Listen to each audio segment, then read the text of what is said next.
आपातकाल की घोषणा के साथ ही पूरा पावर इंदिरा गांधी के हाथों में कंसंट्रेट हो गया। सभी सरकारी संस्थाएं सत्ता के हाथों की कठपुतली बनकर रह गई, जिनका सत्ता द्वारा मनचाहा प्रयोग किया जाने लगा, जिसे जब मन गिरफ्तार करके जेल में डाल दो। Defence of India Act and Defence of India Rules और Maintenance of Internal Security Act के अंतर्गत 1 लाख से अधिक लोगों को गिरफ्तार कर लिया गया। गिरफ्तार हुए कैदियों को बेसिक फैसिलिटीज तक नहीं दी जा रही थी, न ही स्वच्छ खाना दिया जा रहा था और न ही रहने के लिए साफ प्रिजन सेल। 80 वर्ष के मोरारजी देसाई से उनके घर वालों को मिलने नहीं दिया गया। इसके उपरांत उनके घर वालों को उनसे मिलने के लिए दिल्ली हाईकोर्ट से आदेश लेना पड़ा। जेपी नारायण किडनी की बीमारी से जूझ रहे थे और ऐसे हालत में भी उन्हें गिरफ्तार किया गया। रक्षा मंत्री राजनाथ सिंह ने कुछ दिन पहले एएनआई पर पॉडकास्ट में बताया कि कैसे उनकी माता की मृत्यु के बाद भी उन्हें अपनी मां के अंतिम दर्शन करने के लिए नहीं छोड़ा गया। उन्हें तमाम प्रकार की यातनाएं दी जा रही थी। कैदियों को नंगा कर उन्हें हील्ड बूट से लात मारी जाती थी। लाठियों से उन्हें बेरहमी से मारा जाता था। कभी कभी इतना मारा जाता था कि वो बेहोश हो जाते थे। जब लाठी डंडों से मारने से पुलिस ऊब जाती थी, तब राइफल्स के बट से कैदियों पर प्रहार किया जाता था। नंगा कर उन्हें आइस स्लैब्स पर लिटाकर डंडे गिराए जाते थे और हद तो तब हो जाती थी जब उनके स्किन को सिगरेट और कैंडल से जलाया जाता था और घायल करने के बाद पूरे शरीर पर नमक छिड़का जाता था। कई दिनों तक उन्हें भोजन और पानी से वंचित रखा जाता था। वर्स्ट केसेस में उन्हें अपना ही मूत्र पीने को विवश किया जाता था। लेकिन विडंबना ये थी कि प्रेस पर सेंसरशिप लगने की वजह से ये खबरें जनता तक नहीं पहुंच पा रही थी। और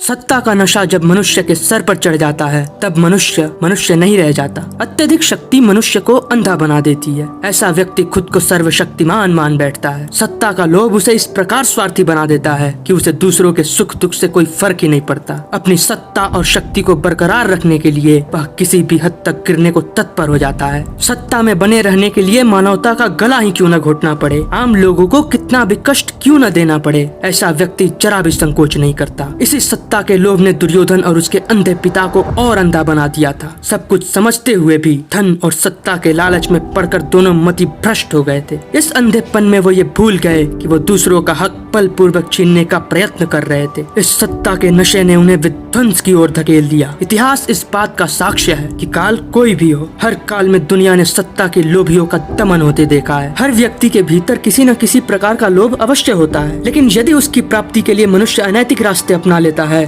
वही रास्ते उसे पाप नामक अंतिम छोर तक ले जाते हैं, जहाँ उसे अंधकार के अतिरिक्त और कुछ नहीं दिखता। सत्ता के इसी लोभ ने एक प्रजातांत्रिक देश के प्रधानमंत्री को तानाशाह बनने को विवश कर दिया था। स्वागत है आपका आपातकाल के उस काले अध्याय में, जहाँ बिना किसी दोष के हजारों लोगों को जेल में डालकर उनके साथ सत्ता ने तमाम अमानवीय अत्याचार किए, जहाँ अमानवीयता और अत्याचार तानाशाह के अमोघ अस्त्र बन गए थे।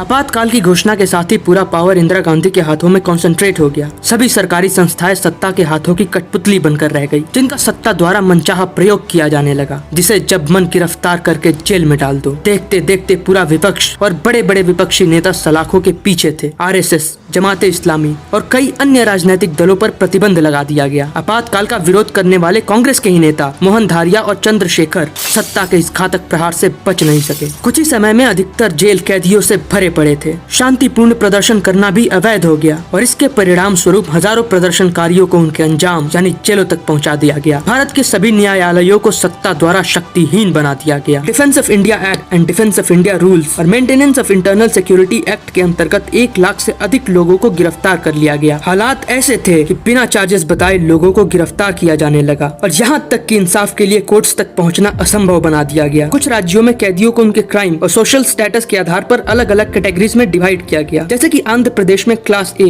क्लास बी और क्लास सी में डिवाइड किया गया। क्लास ए में ऐसे लोगों को रखा गया जिनका सोशल स्टेटस हाई था, जैसे कि प्रोमिनेंट पॉलिटिशियंस, एमपीज और एमएलए। क्लास बी में गिरफ्तार हुए राजनीतिक कार्यकर्ताओं को रखा गया और क्लास सी में साधारण लोगों को रखा गया। क्लास ए और क्लास बी के कैदियों को थोड़ा ठीक ठाक ढंग से ट्रीट किया गया, लेकिन क्लास सी के कैदियों पर तमाम प्रकार के अमानवीय अत्याचार किए गए। गिरफ्तार होने वालों में बड़े बड़े नाम शामिल थे: अटल बिहारी वाजपेयी, राजनारायण, मोरारजी देसाई, विजय राजे सिंधिया, लाल कृष्ण आडवाणी, अरुण जेटली और यहाँ तक कि गायत्री देवी, जो कि जयपुर की महारानी थी, सभी सलाखों के पीछे थे। महारानी गायत्री देवी की कहानी काफी इंटरेस्टिंग है। इंदिरा गांधी और गायत्री देवी दोनों ही रविंद्रनाथ टैगोर द्वारा स्थापित शांति निकेतन के पद भवन स्कूल में क्लासमेट्स थी। गायत्री देवी बहुत ही सुंदर थी और ये बात इंदिरा गांधी के लिए बर्दाश्त कर पाना बहुत मुश्किल था कि कोई उनसे सुंदर कैसे हो सकता है। फोर्ब मैगजीन ने गायत्री देवी को 10 most beautiful women in the world के लिस्ट में फीचर किया था। 1962 में गायत्री देवी स्वतंत्रता पार्टी के टिकट पर लोकसभा इलेक्शन लड़ी और बहुत बड़े मार्जिन से जीती, जो उस समय कुछ रिपोर्ट्स के अनुसार वर्ल्ड रिकॉर्ड था। ऐसे में संसद में गायत्री देवी का उपस्थित होना इंदिरा गांधी के लिए काफी इरिटेटिंग था। अपनी निजी ईर्ष्या के कारण इंदिरा गांधी ने गायत्री देवी को संसद में बार बार नीचा दिखाने का प्रयत्न किया, यहाँ तक कि उन्हें बिच और ग्लास डॉल तक कह दिया। इसी ईर्ष्या के कारण इंदिरा गांधी ने 1971 में 26वां संशोधन के तहत प्रिवी पर्स को अबॉलिश कर दिया। आपातकाल लगते ही गायत्री देवी को conservation of foreign exchange and prevention of smuggling act के तहत गिरफ्तार कर तिहाड़ जेल भेज दिया गया। यहाँ तक ये भी कहा जाता है कि महारानी के खजाने की सरकारी चोरी भी कराई गई। महारानी गायत्री देवी की कहानी स्पष्टतः दर्शाती है कि तानाशाह किस हद तक गिर गई थी, आपातकाल की आड़ में निजी पैर साधने पर उतारू हो गई थी। गिरफ्तार हुए कैदियों को बेसिक फैसिलिटीज तक नहीं दी जा रही थी, न ही स्वच्छ खाना दिया जा रहा था और न ही रहने के लिए साफ प्रिजन सेल। कैदियों से किसी का भी मिलना प्रतिबंधित कर दिया गया था। और ये केवल सामान्य कैदियों की दशा नहीं थी, बड़े बड़े राजनीतिक कैदियों की भी यही दुर्दशा थी। 80 वर्ष के मोरारजी देसाई से उनके घर वालों को मिलने नहीं दिया गया, जिसके उपरांत उनके घर वालों को उनसे मिलने के लिए दिल्ली हाई कोर्ट से आदेश लेना पड़ा। जेपी नारायण किडनी की बीमारी से जूझ रहे थे और ऐसे हालत में भी उन्हें गिरफ्तार किया गया और हालात अत्यधिक गंभीर होने के बाद ही उन्हें रिलीज किया गया। कुल मिलाकर 34 एमपी सलाखों के पीछे थे, जिसमें खुद कांग्रेस के ऐसे एमपी भी शामिल थे जो आपातकाल का विरोध कर रहे थे। रक्षा मंत्री राजनाथ सिंह ने कुछ ही दिन पहले ANI पर पॉडकास्ट में बताया कि कैसे उनकी माता की मृत्यु के बाद भी उन्हें अपनी मां के अंतिम दर्शन करने के लिए नहीं छोड़ा गया। आपकी मां का निधन हुआ वो तो इमरजेंसी जब 1 साल समाप्त होने लगी तो हमारे एक चचेरे भाई हैं गाजीपुर पोस्ट ग्रेजुएट कॉलेज में मैथमेटिक्स के लेक्चरर थे, उनसे पूछा तो उन्होंने कहा कि भाई 1 साल हो गया, अभी अब तो आ जाएंगे। तो उन्होंने कहा कि 1 साल के लिए बढ़ गया, इमरजेंसी बढ़ गई, तो उसी समय उसके कारण जो है ब्रेन हेमरेज हो गया था। तो 27 दिन हॉस्पिटल में ही डेथ हो गई, लेकिन मैं आ नहीं सका उसमें, मेरी रिहाई नहीं, मुझे पेरोल ही नहीं दिया गया। क्रियाक्रम के लिए आपको पेरोल नहीं दिया गया। मैंने अपना बाल वगैरह जो भी सिर का बनवाना था सब जेल में ही बनवाया था। क्रियाक्रम के लिए भी आपको नहीं भेजा? नहीं, वो लोग हम लोगों के ऊपर तानाशाही का आरोप लगाते हैं, कल्पना करिए। बड़े बड़े नेता सलाखों के पीछे पहुंचा दिए जा रहे थे, लेकिन विडंबना ये थी कि प्रेस पर सेंसरशिप लगने की वजह से ये खबरें जनता तक नहीं पहुंच पा रही थी, और अगर पहुंचती भी थी तो बहुत समय बीत जाने के पश्चात, जैसे कि जेपी नारायण और मोरारजी देसाई के गिरफ्तार होने के कई दिनों बाद तक किसी को उनका कोई अता पता नहीं था। इस प्रकार का सेंसरशिप तो शायद अंग्रेजों ने भी नहीं लगाया होगा।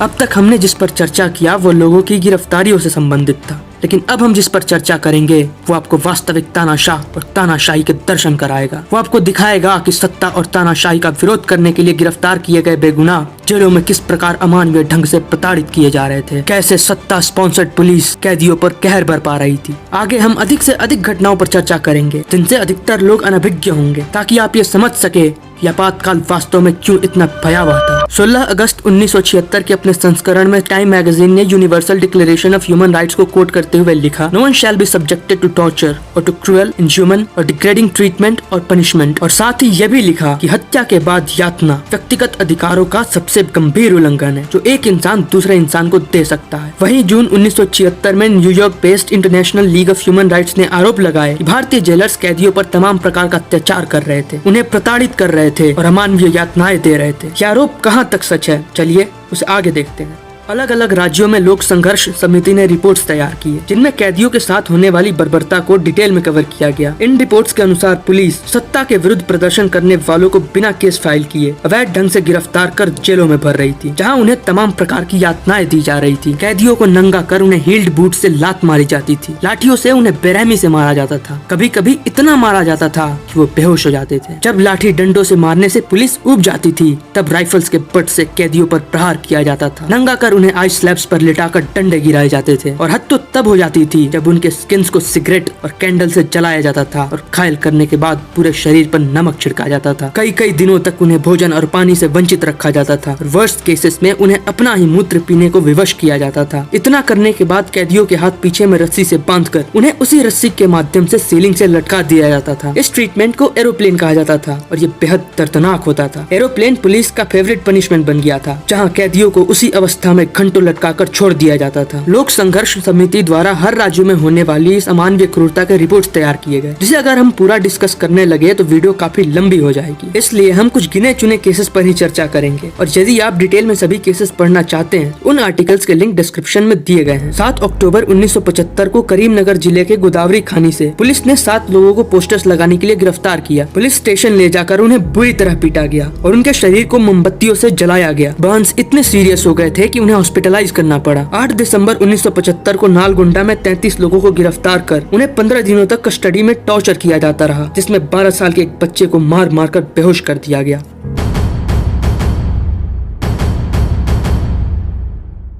1 मई 1976 को पुलिस जॉर्ज फर्नांडिस के भाई लॉरेंस फर्नांडिस को उनके घर से उठाकर थाने ले गई, ये बहाना देते हुए कि उनसे उनके भाई माइकल फर्नांडिस द्वारा कर्नाटक हाई कोर्ट में फाइल किए गए हेबियस कॉर्पस पिटीशन से संबंधित पूछताछ करना था। लेकिन थाने ले जाने के बाद उनसे जॉर्ज फर्नांडिस के ठिकाने के बारे में पूछा जाने लगा और न बताने पर पुलिस ने अपना वास्तविक कार्य शुरू कर दिया। लॉरेंस फर्नांडिस को 3rd डिग्री टॉर्चर दिया जाने लगा, मार मारकर कई डंडे तोड़ दिए गए और न बताने पर मारकर रेलवे ट्रैक पर फेंकने की धमकी दी गई। उन्हें इतना टॉर्चर किया गया कि वो मेंटली और फिजिकली पूरी तरह से टूट चुके थे। 20 दिनों तक उन्हें जेल में रखा गया, जहां उन्हें ठीक से खाने तक को नहीं दिया जाता था। 20 मई को जब उनकी मां उनसे मिलने गई, तब उनकी स्थिति देखकर हताहत हो गई। एक पत्र में उनकी मां ने लिखा कि जब वो अपने बेटे को देखी तो वो ऑलमोस्ट मृत प्रतीत हो रहा था। वो खुद से हिलने में भी असमर्थ था। उनकी हालत इतनी खराब थी कि वो ढंग से बात करने में भी असमर्थ थे। 20 दिनों में उन्होंने लगभग 20 kg वेट लूज कर दिया था। बाद में लॉरेंस फर्नांडिस ने कहा कि वो पुलिस के उतने टॉर्चर के बाद भी हार नहीं माने। वो अपने भाई को धोखा देने से बेहतर मरने को तैयार थे।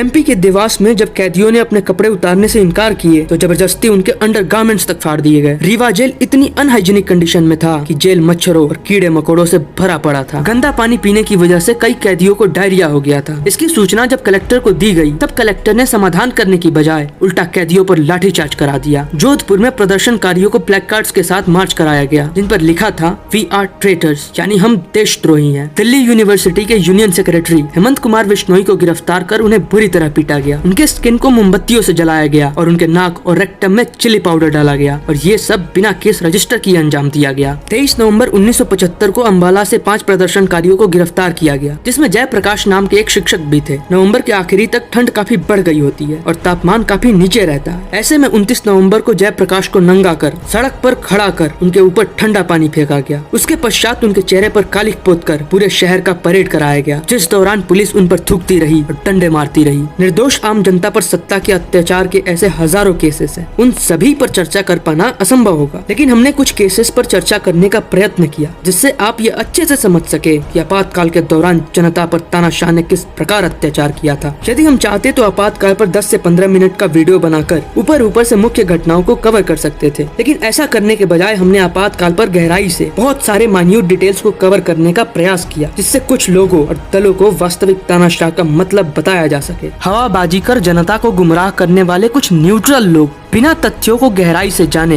या फिर जानबूझकर किसी पार्टी को बदनाम करने के लिए झूठे प्रोपेगेंडा तो फैलाएंगे, लेकिन सच का सामना करने से कतराएंगे। सावधान रहें, क्योंकि ऐसे लोग जो आपको दिखाएंगे हो सके वो वास्तविकता ना हो, और जो वास्तविकता हो सके वो आपको दिखाए ही नहीं। किसी को तानाशाह बोलने से पहले अच्छे से विचार कर ले, क्योंकि हो सकता है जो आपको तानाशाह लग रहा है वो असल में तानाशाह हो ही नहीं, और जो असली तानाशाह हो सकता है उसकी तानाशाही से आप पूर्णतः अनभिज्ञ हो। Welcome to this illusionary world where reality is manipulated and observers misled and brainwashed.